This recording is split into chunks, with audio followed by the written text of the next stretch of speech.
What if I told you that some of the easiest foods to grow do not need soil, a backyard, or expensive tools? Most people think growing food takes a lot of space and months of work, but some everyday kitchen scraps can regrow with nothing more than water, sunlight, and a little patience.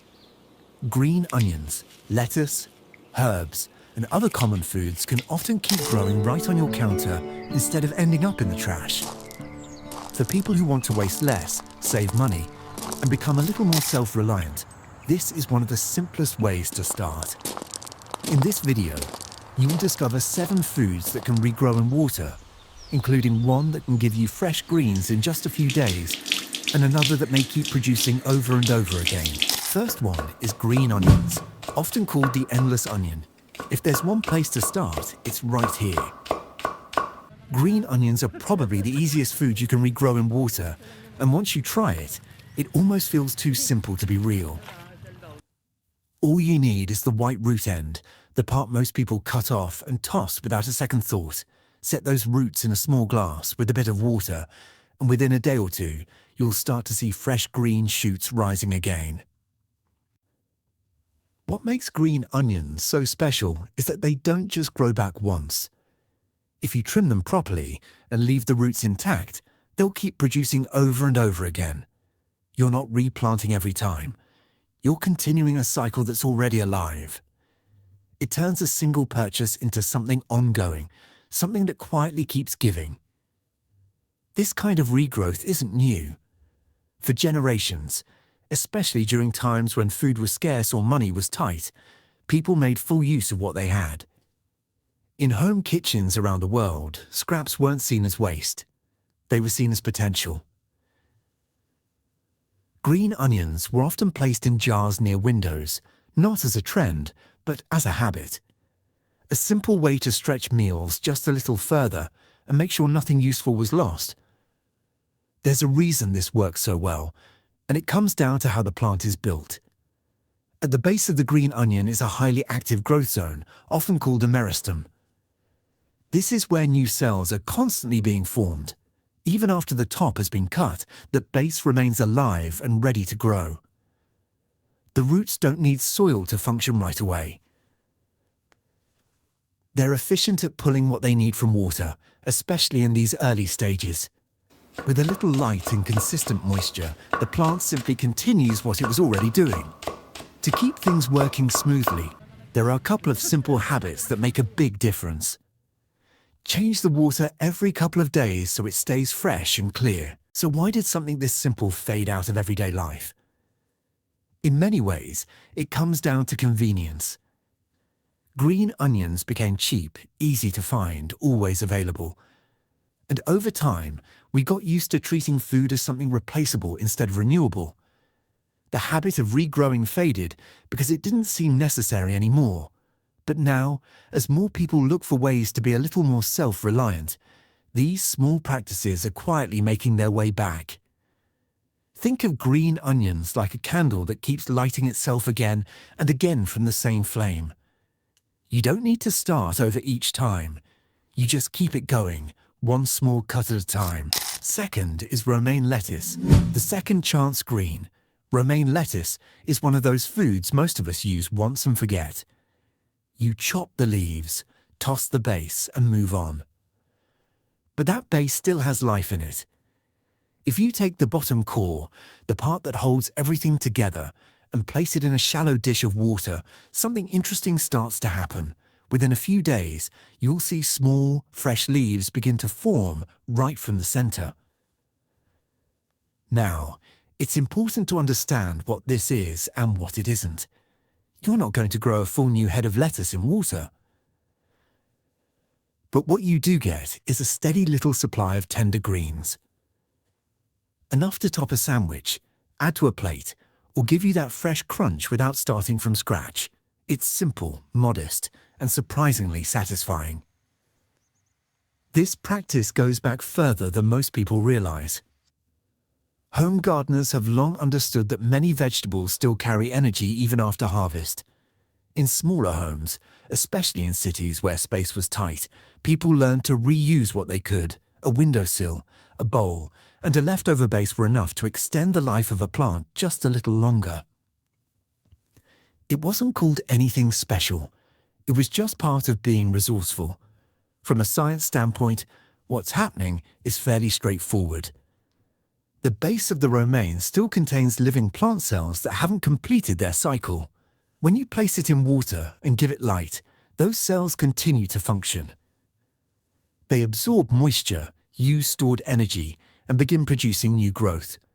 Photosynthesis picks back up as the leaves form, even if on a smaller scale. The plant isn't starting over. It's continuing from where it left off. To get the best results, a few simple steps help. Before placing the base in water, give it a quick rinse to remove any dirt or residue. Use a shallow dish so the bottom sits in water but isn't fully submerged. And make sure to change the water regularly. Stagnant water can slow things down and affect the quality of the leaves. Place it near a window with good light, and within days, you'll see progress. It's also worth keeping expectations grounded. Romaine regrowth in water is best for short-term use. The leaves are fresh and delicate, but the plant doesn't have the full support system it would need for long-term production. Think of it as a bonus harvest rather than a replacement. So why did this simple practice fall out of view? In large part, it's because of how easy it became to just buy more. Grocery stores made fresh produce constantly available, and over time, we stopped seeing scraps as something useful. The idea of regrowing lettuce felt unnecessary when a new head was always within reach. Slowly, the habit faded, and the knowledge went with it. But when you try it yourself, even once, it shifts your perspective. You begin to notice that what looks like the end of something might not really be the end at all. Think of romaine like finding life still quietly moving after the story seemed finished. It doesn't start over loudly. It just continues, gently, right where it left off. Third one is celery, the comeback stalk. Celery is one of those vegetables that looks completely finished once you've cut it down. You use the stalks, toss the base, and assume that's the end of the story. But if you take that bottom core, the firm, round base where all the stalks were connected, and place it in a shallow dish of water, you'll start to see something unexpected. Right from the center, small leaves begin to rise, slowly at first, then a little more each day. This isn't instant growth. It's gradual, steady, and easy to follow with your own eyes. Over time, those small leaves begin to stretch upward, and the plant starts rebuilding itself from the inside out. It's not a full, grocery store bunch right away, but it's real growth, happening right in front of you. This method has been used quietly for generations. In many households, especially where people valued frugality and made the most of what they had, celery wasn't something you used once and threw away.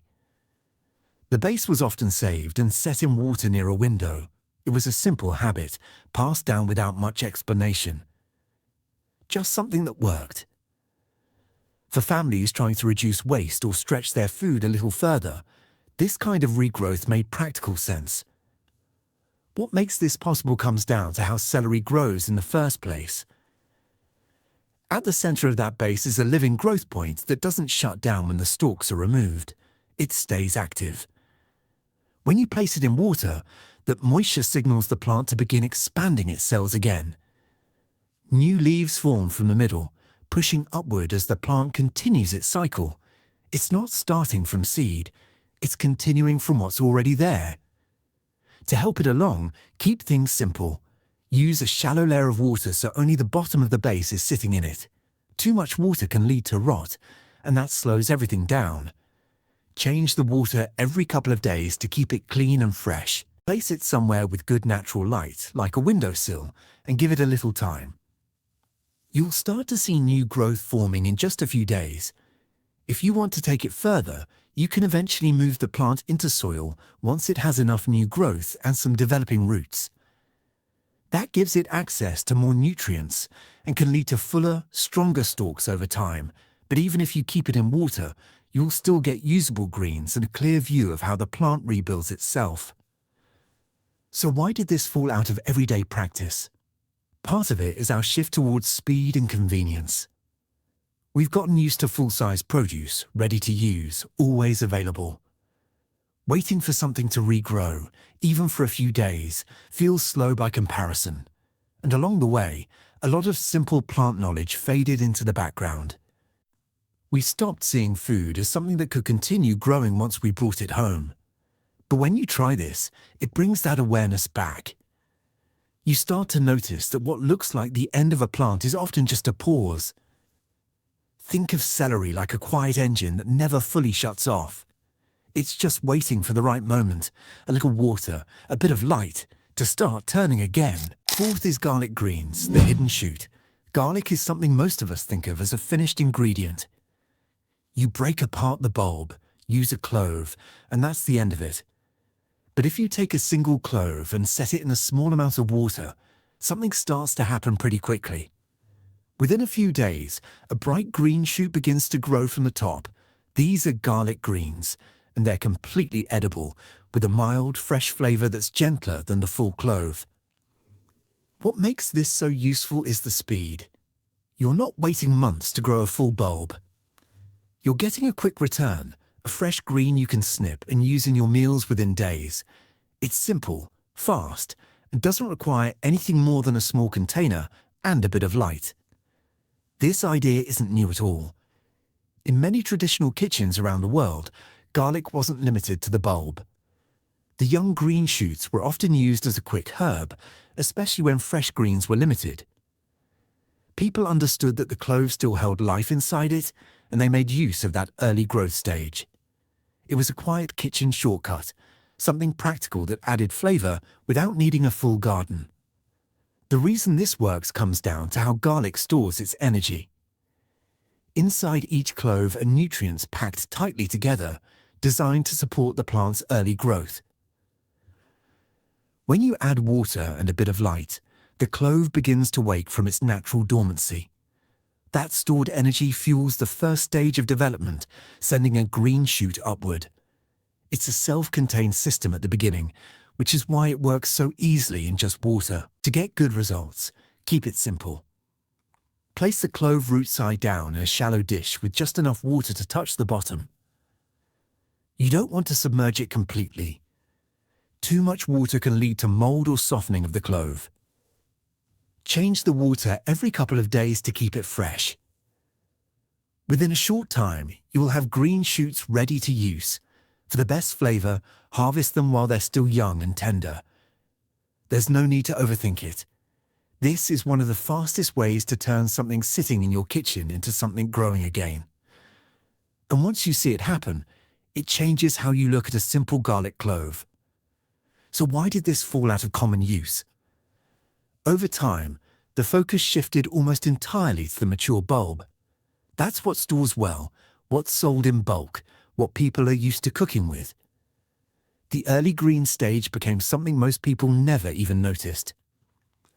Add to that a general loss of small kitchen habits, and the idea of using garlic this way quietly faded. But when you bring it back, even in a small way, it reconnects you to how much potential is packed into something so simple. Think of it like catching a glimpse of a full-grown tree hidden inside a single seed. It's all there, waiting, just needing the right moment to begin. At this point, you might want to pause for a second and think about which one of these you could try first. Not all 7, just one. Something simple you already have in your kitchen right now. That's really how this works best. Small steps, easy wins, and seeing it for yourself. If you're finding this kind of practical, no-nonsense approach helpful, you can let me know by liking the video. And if you want more ideas like this, things you can actually use in everyday life, consider subscribing. There's more ahead, and a couple of these might surprise you even more. 5th is bok choy, the countertop comeback. Bok choy is one of those quiet plants that doesn't demand attention, but once you notice it, you start to appreciate how efficient it really is. After you've used the leaves, the base that's left behind still holds everything it needs to grow again. Place that base in a shallow dish of water, and within a few days, you'll see fresh leaves forming right from the center. What makes bok choy stand out is how compact and fast it is. It doesn't take up much space, and it doesn't take long to show results. Even on a small windowsill, it can give you a steady little supply of fresh greens. It's not about producing large heads again, but about getting something useful, fresh and alive from what would normally be thrown away. In many Asian households, this kind of regrowing has been a normal part of everyday life for a long time. It wasn't treated as a trick or a trend. It was simply practical. When you cook often and value every part of your food, you naturally look for ways to extend it.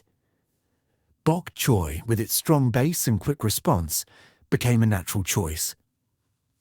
A bowl of water near the window was all it took to keep that cycle going. From a science point of view, bok choy is especially well suited for this kind of regrowth. The base contains active cells that are ready to divide and expand when conditions are right. Because the plant already holds a lot of water, it responds quickly when placed in a moist environment. Add a bit of light, and those cells begin forming new leaves almost immediately. Early growth doesn't require much. The plant is simply continuing what it was designed to do. To get the best results, light is key.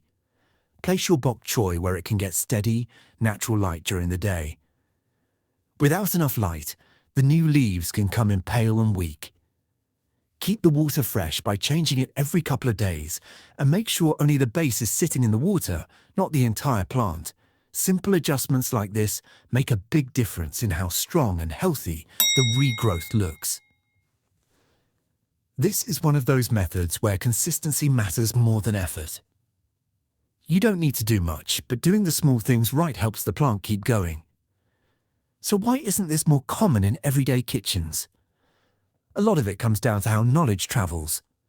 In many Western households, this kind of practice wasn't widely passed down.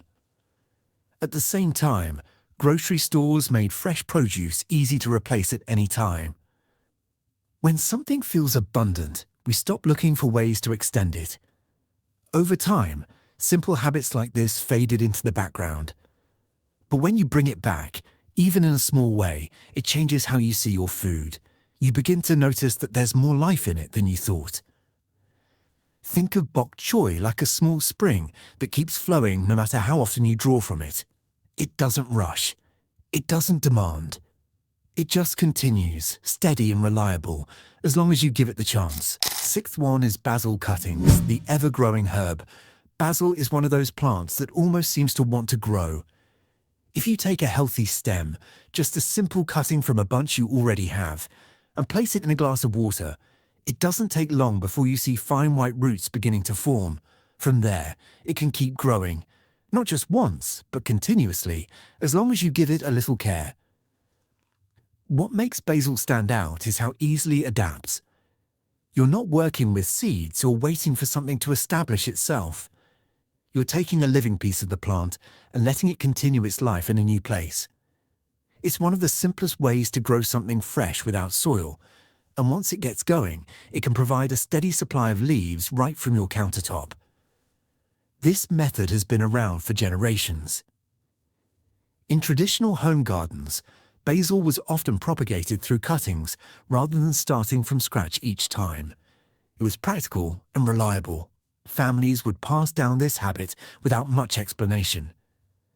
You take a cutting, place it in water, and let it root. Over time, it became less common as people shifted toward buying fully grown herbs from stores, ready to use and easy to replace. From a science perspective, basil is especially good at forming what are called adventitious roots. These are roots that grow from parts of the plant that aren't originally roots, like stems. When you place a basil cutting in water, the plant quickly responds by sending out these roots to absorb moisture and nutrients. It's a natural survival mechanism, and basil does it faster than most herbs. Its structure also allows it to thrive in water for extended periods, making it ideal for this kind of setup. To keep your basil healthy, a few simple habits go a long way. Place the glass somewhere with good natural light, but not intense, direct heat. Change the water regularly so it stays clear and fresh. As the plant grows, trim the top leaves from time to time. This encourages the plant to grow fuller and bushier rather than tall and thin. Also, avoid placing too many cuttings in one container. Giving each stem a bit of space helps prevent crowding and keeps everything growing evenly. One of the reasons this practice faded is convenience. It became easier to buy a fresh bunch of basil whenever you needed it, rather than maintain a living plant. Over time, many people began to see growing herbs as something that required soil, tools, and dedicated space. The idea that you could keep basil alive and producing in just water slowly slipped out of common knowledge. But once you try it, even with a single stem, it changes your perspective. You realize how little it actually takes to keep something growing, and how rewarding it feels to clip fresh leaves from something you've been tending, even in a small way. Think of basil like a conversation that keeps going as long as you keep listening. You don't have to restart it. You just stay with it, give it a little attention, and it continues to give something back. 7th is mint, the unstoppable grower. Mint is one of those plants that almost grows whether you help it or not. If you take a fresh cutting, just a simple stem from a bunch you already have, and place it in water, it begins rooting with very little effort. Within days, you'll see fine roots forming along the stem, and from there, it takes off. It doesn't hesitate. It doesn't struggle. It just grows. What makes mint especially useful is how forgiving it is. You don't need perfect conditions. You don't need special timing. Even if you forget about it for a bit, it tends to keep going. That resilience makes it one of the easiest herbs to grow in water, especially for beginners who are just getting comfortable with this kind of process. Mint has a long history in everyday life.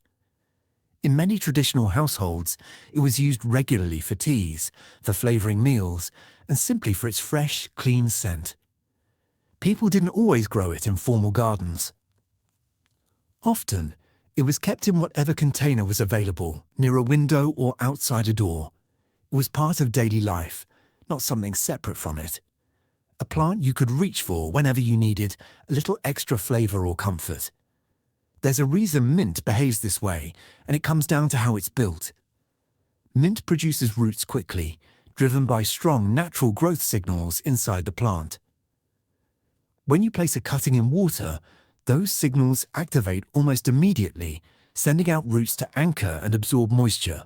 It's also highly adaptable, which means it can handle different light levels, temperatures, and conditions better than most herbs. It's designed to spread, to survive, and to keep going. To keep mint healthy and usable, a few simple habits help. Change the water regularly so it stays clean and fresh. This keeps the flavor sharp and prevents any buildup that could affect the plant. As it grows, trim it back from time to time. Mint can expand quickly, and regular trimming encourages new, tender growth instead of letting it become long and leggy. Giving it a bit of attention keeps it balanced. One reason mint has been overlooked in recent years is because it's so common. It's easy to find, inexpensive, and often taken for granted.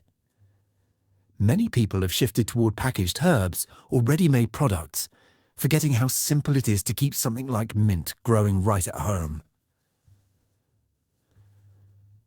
When something feels ordinary, we stop seeing its value. But when you grow it yourself, even in a small glass of water, it feels different. You start to notice how alive it is, how quickly it responds, how little it asks from you in return. Think of mint like a wild idea that refuses to be contained. No matter how many times you cut it back, it comes back stronger, ready to grow again the moment you give it the chance. Growing food does not have to be complicated. Sometimes, it is as simple as giving a leftover root or stem a second chance to grow. Over time, that small step can build awareness, independence, and a new way of seeing food. You do not need to do everything at once. Just pick one plant, try one simple setup, and see what happens. If you found this helpful, like the video, subscribe for more practical ideas, and share this with someone who enjoys simple living. See you in the next one. Just a quick note as you try some of these. These methods are meant for simple home growing and adding a bit of fresh food to your routine, not for full production. What you get can vary depending on your light, your water quality, and the environment in your home. It helps to keep things clean. Use fresh water, rinse your plant bases before placing them, and change the water regularly to keep everything healthy. These are small, practical steps. Keep it simple, pay attention to what you see, and adjust as needed.